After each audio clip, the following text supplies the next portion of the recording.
جن کے دل میں وہ درد دل تھا وہ اللہ کے پاس چلے گئے.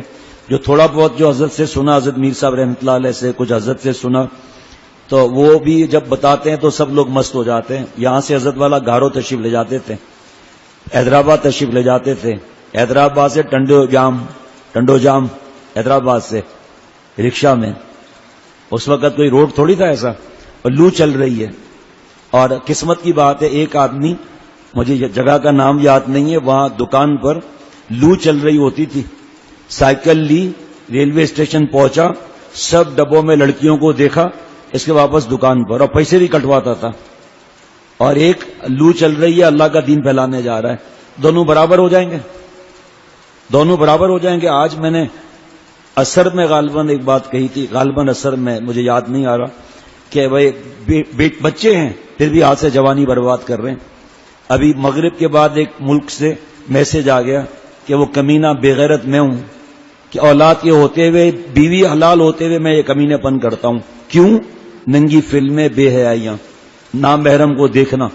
جب قرآن پاک کا اعلان ہے کہ جس کی آنکھ کی حفاظت نہیں ہوگی، شرمگاہ کی حفاظت نہیں ہوگی، جتنا جتنا حیا اور غیرت ختم ہوتی جائے گی ویسے ویسے اسٹیج گناہوں کا بڑھتا جائے گا.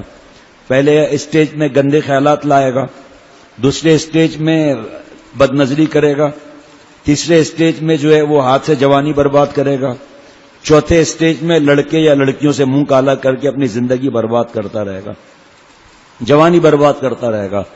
کوئی 4-5 مہینے کے بعد ایسا مہینہ خالی نہیں جس میں کسی کا خط نہ آتا ہو کہ میں ہجڑا ہو گیا ہوں، بیوی کے لائق نہیں رہا. یہ گٹر لائن کی یوٹیوب، فیس بک، ننگی فلمیں، بیوی کے لائق نہیں رہا. کسی حکیم کا پتا دو، حکیم کیا کرے گا؟ حکیم کیا کرے گا بھائی؟ ایک حکیم تو پیسے لے گا، کچھ کام بن جائے گا، چلو، لیکن گناہ چھوڑ دے، تقوی اختیار کرے تو ایسی بہت سی جوانیاں واپس ہو گئی. گناہوں کے ساتھ جوانی کہاں سے واپس آ گئی؟ ہجڑا بن گیا. اب گھر میں منہ چھپا کر ہر وقت رہتا ہے، شادی کر نہیں سکتا. اگر ماں باپ کی تڑیوں سے شادی کر بھی لی تو ایک گھر تباہ کر دیا. بیوی کب تک برداشت کرے گی؟ چیخیں مارے گی، روئے گی، ذلیل کر دے گی. بعض لوگ ملک چھوڑ کے بھاگ گئے، بعض لوگ شہر چھوڑ کر بھاگ گئے، بعض نے گھر سے نکلنا بند کر دیا، بعض حرام موت مر گئے، خودکشی کر لی، جو کہ کتنا بڑا گناہ ہے. حدیث پاک میں کہ قیامت تک اس کو اس طرح عذاب دیا جائے گا. ختم جوانی ہو گئی. ایک آدمی نے حکیم کے پاس ہے، جوانی ختم ہو چکی تھی، شادی کیسے کرے؟ ڈیلے کر رہا ہے. ماں رو رہی ہے کہ میں منہ کو گود میں کھلاؤں، کہاں سے کھلائے گی؟ غیبی مدد ہو تو اور بات ہے. تو اس نے حکیم صاحب سے معجون لیا. جب معجون کھایا تو اندر سے آواز آئی کہ معذرت خواہیں، آپ کو مطلوبہ سہولت مہیا نہیں ہے.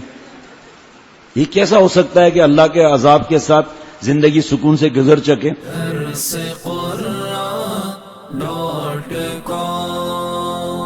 www.darsequran.com